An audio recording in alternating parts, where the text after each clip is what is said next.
La parole à Henri Vacher de la RAC de la Corrèze. Bonjour à tous.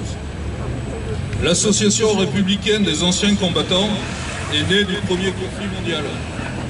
Pour ces hommes qui avaient connu la mort et les tranchées, un seul mot d'ordre s'imposait.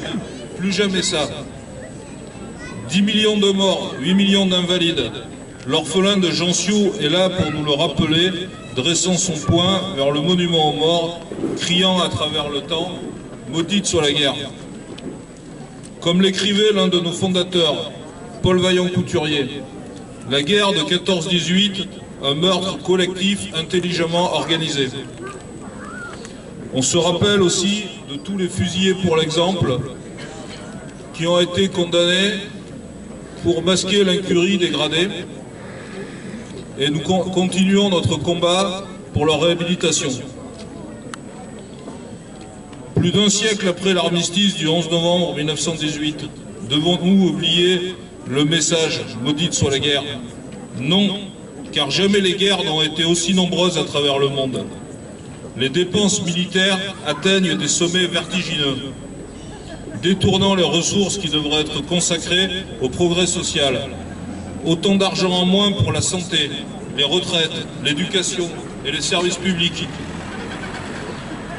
Le gouvernement français prévoit encore une augmentation de 7,5 milliards d'euros du budget des armées en 2026.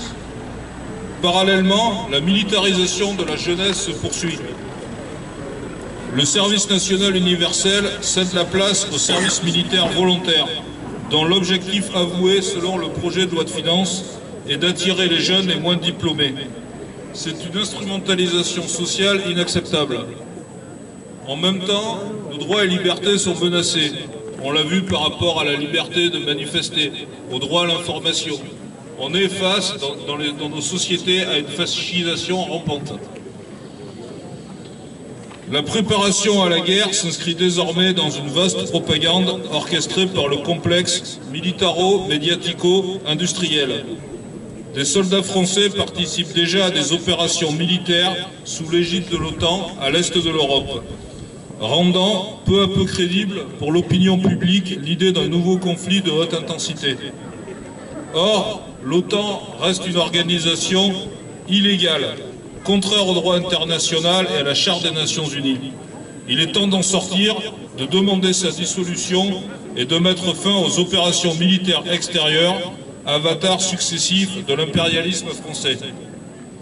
Non à la militarisation des esprits, non à la militarisation du pays, non à l'économie de guerre. Restons fidèles aux mots de Paul Vaillant-Couturier. L'intelligence défend la paix, l'intelligence a horreur de la guerre. Il est temps de rompre avec la logique guerrière et de construire une société fondée sur l'économie de paix, la solidarité et la coopération entre les peuples. Alors seulement, nous pourrons ensemble faire vivre pleinement cet engagement. Maudite soit la guerre.